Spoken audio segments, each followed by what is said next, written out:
Hi students, welcome back to first code YouTube channel. Management के पिछले video में student हमने डिस्कस किया था कि साइंटिफिक मैनेजमेंट आखिर कैसे डेवलपमेंट हुआ था उसका, यानी कि हमने देखा था history of scientific management. Then हमने देखा था कि टेलर साहब का मेन ऑब्जर्वेशन क्या था साइंटिफिक मैनेजमेंट के अबाउट, जैसे कि उन्होंने जो भी ऑर्गेनाइजेशन थे उसके मैनेजमेंट को प्राइमरी ब्लेम ठहराया था, उन्हें दोष दिया था कि इनके कारण जो है वो मैक्सिमम प्रोडक्शन नहीं हो पा रहा है। फिर हमने देखा था कि साइंटिफिक मैनेजमेंट को किस प्रकार से हम डिफाइन कर सकते हैं। तो यदि आपने उस वीडियो को नहीं देखा है स्टूडेंट, तो पहले आई बटन पे क्लिक कीजिए और उस वीडियो को पहले देख लीजिए। देन हमने वहां पे देखा था कि साइंटिफिक मैनेजमेंट के कुछ प्रिंसिपल्स थे और उस प्रिंसिपल्स को स्टूडेंट आज हम लोग डिटेल में डिस्कस करने वाले इस वीडियो में। तो स्टार्ट करते हैं स्टूडेंट, हम लोग थोड़ा सा जान लेते हैं साइंटिफिक मैनेजमेंट के डेफिनेशन के बारे में, जो कि हमने पिछले वीडियो में भी देखा था लास्ट में। कि साइंटिफिक मैनेजमेंट होता क्या है? It involves the application of scientific approach to managerial decision making. Basically scientific management करता क्या है? हम जानते हैं कि किसी भी ऑर्गेनाइजेशन में दो टास्क होता है। एक होता है मैनेजरियल यानी कि डिसीजन मेकिंग का टास्क, दूसरा होता है एग्जीक्यूशन का टास्क यानी जो उस डिसीजन को एक्चुअली में इंप्लीमेंट करता है, उसे एग्जीक्यूट करता है, यानी कि वर्कर्स हो गए। तो मैनेजमेंट की बात करें तो साइंटिफिक का जो कॉन्सेप्ट था, साइंटिफिक अप्रोच का जो कॉन्सेप्ट था, वो मैनेजमेंट पे अप्लाई किया गया। यानी कि जो मैनेजरियल पोजीशन पे डिसीजन मेकिंग का काम हो रहा है उसमें क्या करेंगे हम? साइंटिफिक अप्रोच यानी कि साइंटिफिक एप्लीकेशन का यूज करेंगे। कैसे यूज करेंगे? It consists of collection of data, यानी कि डेटा को पहले कलेक्ट करेंगे, देन उस डेटा को एनालाइज करेंगे और उस एनालाइज किए हुए डेटा के बेसिस पे, उसके आउटकम के बेसिस पे हम क्या करेंगे स्टूडेंट? हम डिसीजन मेकिंग का काम करेंगे। ठीक है। और जितने भी पहले अनसाइंटिफिक अप्रोच यूज किए जा रहे थे, लाइक रूल ऑफ थंब, किसी प्रकार का नियम हो गया या रीति रिवाज हो गया, या हिट और मिस यानी कि अंधेरा में तीर चलाना हो गया, एक तरह से ना। हिट और मिस यानी कि आप अगर कोई काम कर रहे हैं तो इसका मतलब क्या? या तो वो काम होगा या नहीं होगा। अंधेरे में तीर मारिएगा तो या तो जाके निशाना पे लगेगा या नहीं लगेगा, आइदर हिट और मिस। या आप trial and error approach use कर रहे हैं, यानी जितने भी अनसाइंटिफिक अप्रोच थे जो कि मैनेजमेंट में यूज किए जाते थे उन सारों को डिस्कार्ड कर दिया गया और साइंटिफिक अप्रोच का क्या किया गया? यूज किया गया। यहां तक हमने पिछले वीडियो में डिस्कस कर लिया था। इस वीडियो में स्टूडेंट हम लोग स्टार्ट कर रहे हैं principles of scientific management. So the fundamental principle of scientific management, जो फंडामेंटल प्रिंसिपल है साइंटिफिक मैनेजमेंट का, वो क्या है उसे हम लोग देख लेते हैं। फर्स्ट है science, not rule of thumb. Second है आपका हार्मोनी, नोट डिस्कॉर्ड। घबराना नहीं है, इन सभी को अभी हम लोग बारी बारी से डिटेल में पढ़ने वाले, वहां हम आपको हिंदी में समझाएंगे। थर्ड है स्टूडेंट कोऑपरेशन, नोट इंडिविजुअलिज्म। देखिए इन तीनों को पढ़ने का थोड़ा अपना वे है, आपको इस प्रकार से नहीं पढ़ना है science not rule of thumb, ऐसा नहीं पढ़ना है। ठीक है, आपको पढ़ना है science not rule of thumb, okay, harmony note Discord, cooperation note individualism. यानी कि कोऑपरेशन होना चाहिए ऑर्गेनाइजेशन में, इंडिविजुअलिज्म नहीं होना चाहिए, व्यक्तिवाद नहीं होना चाहिए। आगे समझते हैं हम लोग। नेक्स्ट है आपका maximum production in place of restricted production, development of each person to the greatest of each capabilities. Next है a more equal division of responsibility between management and workers. And last है आपका mental revolution on the part of management and workers. Now इन सभी का मतलब क्या है? आखिर इसे कैसे हम डिफाइन कर सकते हैं, इसे कैसे एक्सप्लेन कर सकते हैं, बारी बारी से समझते हैं। फर्स्ट आपका जो प्रिंसिपल है वो कहता है science not rule of thumb. इसका मतलब क्या है?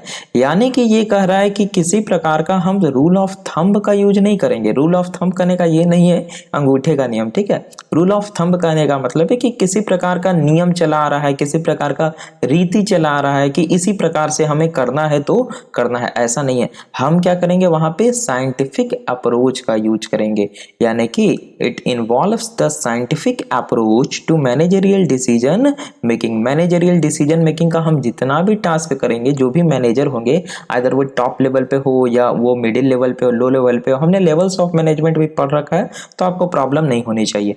तो वो सारे क्या करेंगे? साइंटिफिक अप्रोच का यूज करेंगे डिसीजन मेकिंग को परफॉर्म करने के लिए, ओके।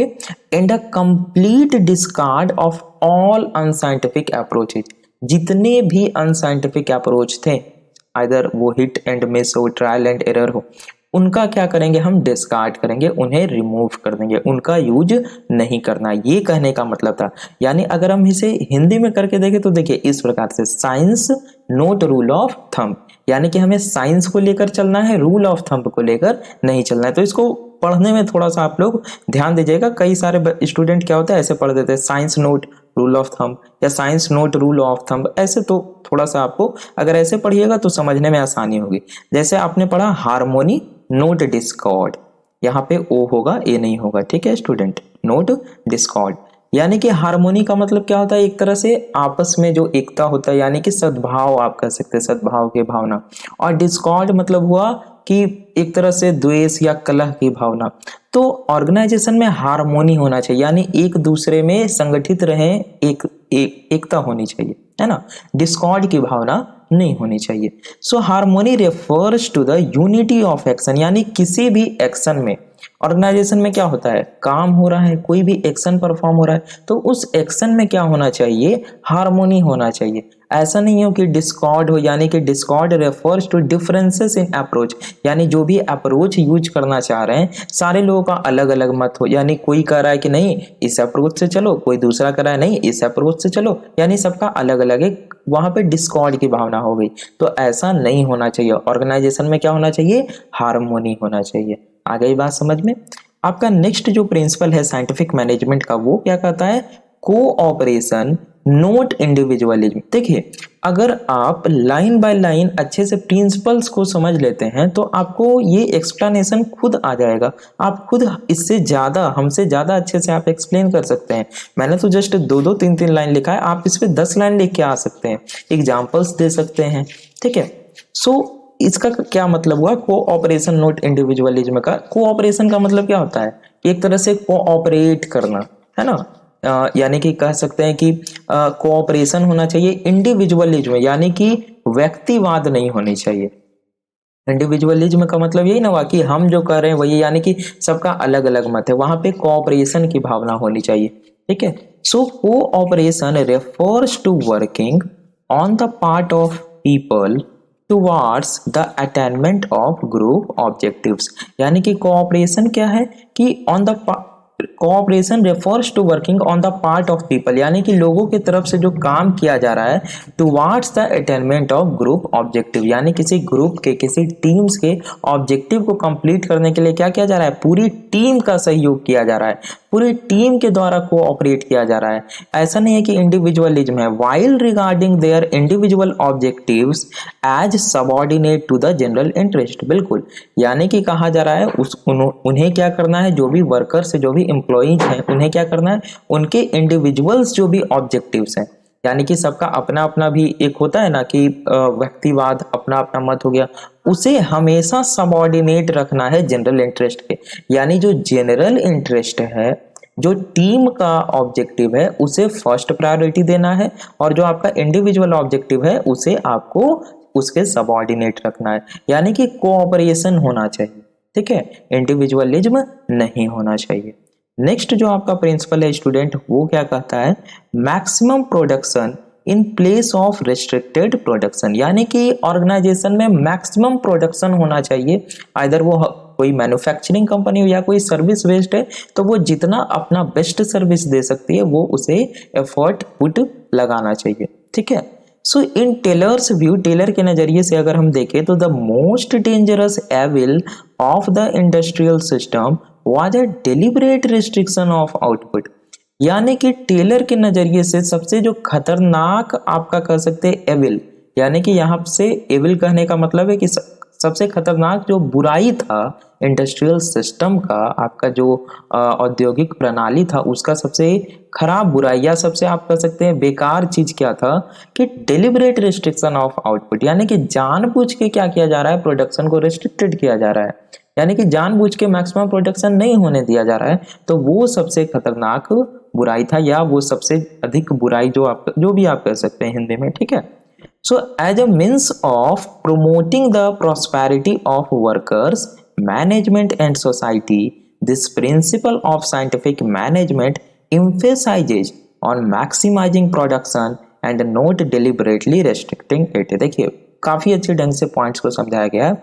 कहा जा रहा है कि as a means of promoting the prosperity, यानी कि वर्कर्स मीन्स क्या, जो भी एम्प्लॉइज हैं, जो भी श्रमिक हैं, मैनेजमेंट यानी जो हमारा मैनेजर है, एंड सोसाइटी जो हमारा समाज है, इन तीनों के प्रॉस्पेरिटी यानी इन तीनों के प्रॉस्पेरिटी को प्रमोट करने के लिए, इन तीनों का जो एक तरह से सफल करने के लिए, सफलता को बढ़ाने के लिए, या आप कह सकते हैं प्रॉस्पेरिटी का मतलब वही हो गया, कुशलता हो गया, सफलता हो गया, उसे बढ़ाने के लिए, प्रमोट करने के लिए this principle of scientific management, ये साइंटिफिक मैनेजमेंट का प्रिंसिपल क्या करता है, इम्फेसाइजिंग ऑन मैक्सिमाइजिंग प्रोडक्शन, यानी मैक्सिमाइजिंग प्रोडक्शन पर जोर देता है, and not deliberately restricting it, और उसे ये नहीं कहता है कि आप जानबूझ के उसे क्या कीजिए, रेस्ट्रिक्ट कीजिए। यानी कि ओवरऑल हम मतलब देखें तो टेलर साहब के नजरिए में सबसे खतरनाक जो बुराई था औद्योगिक प्रणाली का, वो ये था कि जानबूझ के कोई ऑर्गेनाइजेशन क्या कर रही है कि किसी भी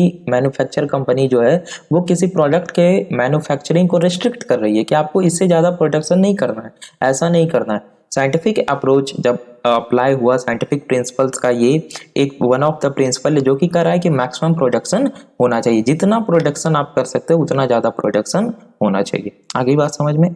नेक्स्ट जो आपका प्रिंसिपल है वो क्या कह रहा है, development of each person to greatest of his capabilities, यानी कि हर एक व्यक्ति, यहाँ पर्सन से मतलब है जो भी वर्कर्स हैं, जो भी एम्प्लॉयज हैं, हर एक एम्प्लॉय का उनके कैपेबिलिटी के हिसाब से ग्रेटेस्ट डेवलपमेंट करना, यानी कि एकदम हिंदी में अगर हम बोले तो हर एक व्यक्ति का उसकी क्षमता के अनुसार अधिकतम विकास उसका करना। आगे बात समझ में।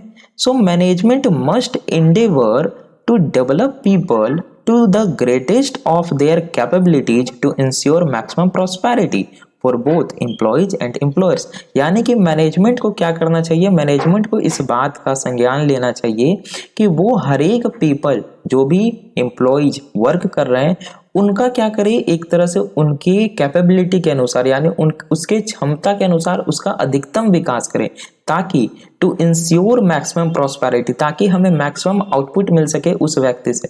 जैसे कोई एम्प्लॉई, आप लोग देखते होंगे किसी भी ऑर्गेनाइजेशन में आप जाइएगा वर्क करने के लिए, तो आपको समय समय पे ट्रेनिंग दिया जाता है, आपको धीरे धीरे प्रमोट किया जाता है ना, ट्रेनिंग देते जाते हैं वो लोग। आइदर हमेशा वो मतलब कि 6 मंथ्स में एक बार आपको ट्रेनिंग दे ही देते हैं, आइदर वो 7 वीक का हो या 7 डेज का हो या 2 वीक का हो, इस प्रकार से ट्रेनिंग होते रहता है। हम लोग के कॉलेजेस में भी ट्रेनिंग होते रहती, तो कॉलेज एक अलग बॉडी हो गया, ठीक है। यहाँ पे बात हो रही है किसी भी ऑर्गेनाइजेशन की, तो आप किसी भी ऑर्गेनाइजेशन में एज अ सॉफ्टवेयर इंजीनियर या HDE2 अगर आप वर्क करें या कोई भी पोजीशन पे आप हैं, तो हमेशा आपको क्या होता है कि 1 ईयर पे तो दिया ही जाता है ट्रेनिंग, ताकि आप अपने टास्क को और अच्छे से कर सके, टू इंश्योर। और इसमें ऑर्गेनाइजेशन का क्या फायदा है, ऑर्गेनाइजेशन को यानी जो भी एम्प्लॉयर्स है उन्हें भी मैक्सिमम प्रॉस्पेरिटी मिल रहा है, उन्हें मैक्सिमम आउटपुट मिल रहा है, और जो एम्प्लॉयज उन्हें क्या फायदा हो रहा है, उन्हें भी मैक्सिमम आउटपुट, यानी उनका एक तरह से समृद्धि, एक तरह से विकास हो रहा है। आ गई बात समझ में। तो जो ये प्रिंसिपल है ओवरऑल ये क्या कहता है कि हर एक पर्सन का उसके कैपेबिलिटीज के अनुसार क्या होना चाहिए, उनका डेवलपमेंट होना चाहिए। नाउ नेक्स्ट प्रिंसिपल की ओर हम लोग बढ़ते हैं स्टूडेंट।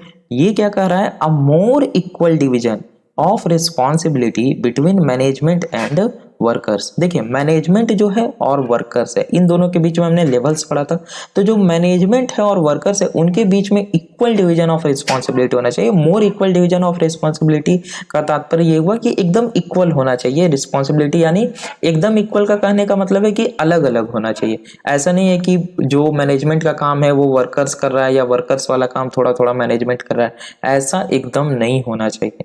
मतलब क्या, this principle of scientific management recommends a separation of planning from execution, यानी जो साइंटिफिक मैनेजमेंट का ये प्रिंसिपल है ये क्या करता है, ये रिकमेंड करता है, सजेस्ट करता है कि प्लानिंग और एग्जीक्यूशन दोनों को आप सेपरेट रखिए। प्लानिंग मीन्स क्या, जो मैनेजरियल डिसीजन मेकिंग का वर्क हो रहा है, और एग्जीक्यूशन मीन्स क्या, जो कि एक तरह से उस डिसीजन को इंप्लीमेंट किया जा रहा है, ठीक है। यानी कि जो प्लानिंग होगा वो करेगा मैनेजर, और जो एग्जीक्यूशन ऑफ टास्क होगा वो वर्कर परफॉर्म करेगा। तो इन दोनों को आपको क्या करना है, सेपरेट रखना है, अलग अलग रखना है। अकॉर्डिंग टू दिस प्रिंसिपल, इस प्रिंसिपल के अनुसार management must be concerned with the planning of work, management को प्लानिंग ऑफ वर्क यानी कि मैनेजमेंट को कार्य का कैसे कैसे कार्य करना है, हमने प्लानिंग पढ़ा था, मैनेजमेंट का क्या क्या वर्क होता है, फंक्शन हम लोग पढ़ चुके हैं, ठीक है। फंक्शंस ऑफ मैनेजमेंट नहीं पढ़े, फंक्शंस ऑफ मैनेजमेंट बाद में पढ़ना है, ठीक है। मैनेजर का क्या वर्क होता है ये पढ़ चुके हैं। तो प्लानिंग ऑफ वर्क स्टूडेंट जो भी है वो उसके बारे में कौन चिंता करेगा, मैनेजमेंट करेगा, यानी ये सारा काम मैनेजमेंट को देखना है। And workers with the execution of plans, और जो प्लान्स का एग्जीक्यूशन होगा वो कौन करेगा, वो वर्कर्स परफॉर्म करेगा, ठीक है। नाउ आई होप आप लोग ये प्रिंसिपल समझ गए होंगे स्टूडेंट की जो रिस्पॉन्सिबिलिटी है मैनेजमेंट और वर्कर्स का, उन दोनों के बीच में सेपरेशन होना चाहिए, ए मोर इक्वल डिवीजन होना चाहिए।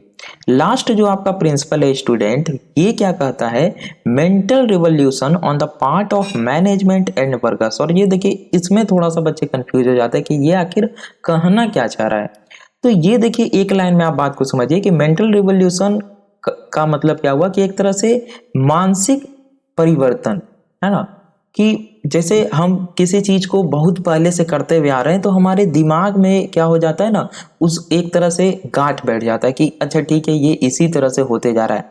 अगर हमें एकाएक कोई नया टेक्नोलॉजी पकड़ा दिया जाए या कोई नया तरीका का अवधारणा ला दिया जाए तो हमारा दिमाग उसे एक तरह से अडॉप्ट नहीं कर पाएगा। तो उसके लिए मेंटल रिवोल्यूशन चाहिए होगा, यानी धीरे धीरे हम क्या करेंगे, उसे अडॉप्ट करेंगे।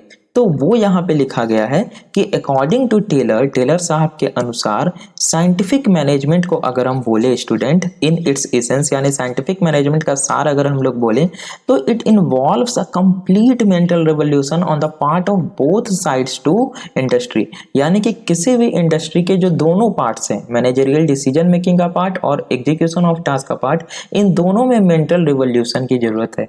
यानी मैनेजर में भी मेंटल रिवोल्यूशन की जरूरत है, मानसिक परिवर्तन की जरूरत है, और वर्कर्स में भी, क्योंकि वो दोनों क्या है, अनसाइंटिफिक अप्रोच का यूज करते हुए आ रहे हैं। और ये अभी की बात नहीं है, ये कब की बात है, ये बात है हमने पढ़ा था कब, 1880s की बात है ना। तो ये बहुत पुरानी बात है। और उसके बाद हमने कैसे कैसे इवॉल्व हुई चीजें, कैसे कंपटीशन में आया, तो ये सारी चीजें हमने पिछले वीडियो में देखा था स्टूडेंट, ठीक है। तो उस समय जब ये चीजें नहीं आई थी तो उस समय दोनों में क्या था, मानसिक परिवर्तन, यानी दोनों को साइंटिफिक अप्रोच को अडॉप्ट करना था, नई पद्धति के अनुसार चलना था। तो इसीलिए बोला गया कि बोथ पार्ट जो है इंडस्ट्री का, यानी कि अर्थात वर्कर्स एंड मैनेजमेंट, जो भी एम्प्लॉयर्स हैं और एम्प्लॉइज है, उन दोनों में मेंटल रिवोल्यूशन की नीड होगी स्टूडेंट। ओके, तो ये था स्टूडेंट हमारा प्रिंसिपल्स ऑफ साइंटिफिक मैनेजमेंट, हमने सारे को समझ लिया। तो आई होप स्टूडेंट आपको वीडियो पसंद आया होगा, तो प्लीज वीडियो को लाइक कीजिए। अगर आपको कुछ इन्फॉर्मेशन, इससे जानकारी मिली है तो काइंडली वीडियो को लाइक कर दीजिए। चैनल पे नए तो चैनल को सब्सक्राइब कीजिए। और मैनेजमेंट का कंप्लीट प्लेलिस्ट हमारे चैनल पे अवेलेबल है, आपको भी दिख भी रहा होगा लोगों के साथ, तो आप उस पर क्लिक करके डायरेक्ट मैनेजमेंट के सारे वीडियोज को एक्सेस कर सकते हैं, सीरीज वाइज उसे देख सकते हैं। नेक्स्ट वीडियो में हम लोग स्टूडेंट जरा सा साइंटिफिक मैनेजमेंट के एक तरह से हम बोले तो उसके आउटलाइन स्ट्रक्चर को समझेंगे। अभी तक हमने समझा कि साइंटिफिक मैनेजमेंट क्या होता है, हिस्ट्री पहले हमने देखा, देन हमने देखा प्रिंसिपल्स। अब एक तरह से हम देखेंगे आउटलाइन स्ट्रक्चर उसका क्या था साइंटिफिक मैनेजमेंट का, तो वो नेक्स्ट वीडियो में डिस्कस करेंगे स्टूडेंट। हम लोग मिलते हैं नेक्स्ट वीडियो में। Thanks for watching.